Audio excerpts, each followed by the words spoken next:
So today I wanted to talk a little bit about the disassembly on the Spyderco Caribbean.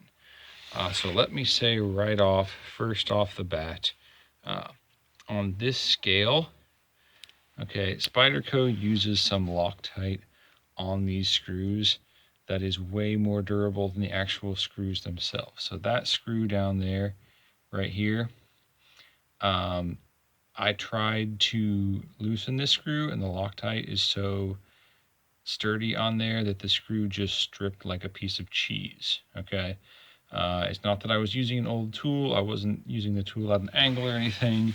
The screw is just soft titanium and the Loctite is too strong and it just stripped out. I was barely able to get all the other screws out without damaging them. It was right up to the point where this one stripped and then the other ones would crack loose, thankfully. So I did not put any more Loctite back on them when I reassembled it. So let's talk about the construction here. These liners are press fit into the scales and they just pop out. You can pop them right out, which is a great design because it keeps the overall width of the knife thinner. I wish Spyderco would just thicken up these compression locks a little bit. All they would have to do to make this compression lock twice as sturdy is just make these liners a little thicker. And it wouldn't detract from the knife that much, especially if you only did it on this side. It would only add a little bit of weight. So what they've done here is they've taken and they've put an internal stop pin only on one side. If you're not familiar with compression locks, when this blade closes against that back stop pin there,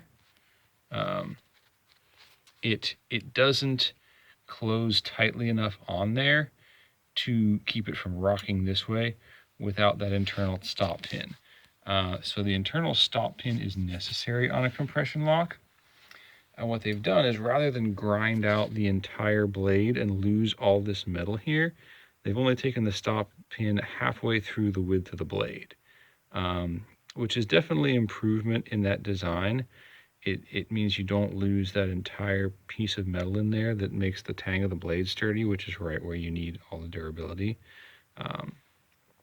So it's a good compromise.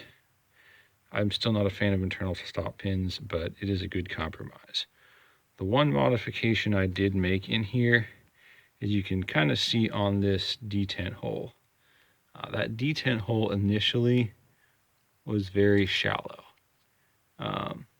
So what I've done is I've actually ground out, there you can see, I've ground out part of it and left the edge where the ball clicks in sharp, which lets that detent ball sit all the way down into there and gives it a much stronger detent than it would otherwise have. You can see in my other video, I test it, and that keeps it from flipping open quite so easily, which it did a little too easily before. So that's the only modification I really made to this knife, and it works much better. Be aware when you disassemble it, this little barrel piece here where the lanyard hole is almost a press fit into there. So if you do decide to take the knife apart this far, especially if you take this all the way out, it is a real pain to get back in there because it's so tightly fit. So use your discretion on that one. You can, if you take this apart the rest of the way, this stop pin just kind of presses in from the other side, so it pops right out the other way if you wanted to take it all the way apart. So that is a disassembled view of the Spyderco Caribbean.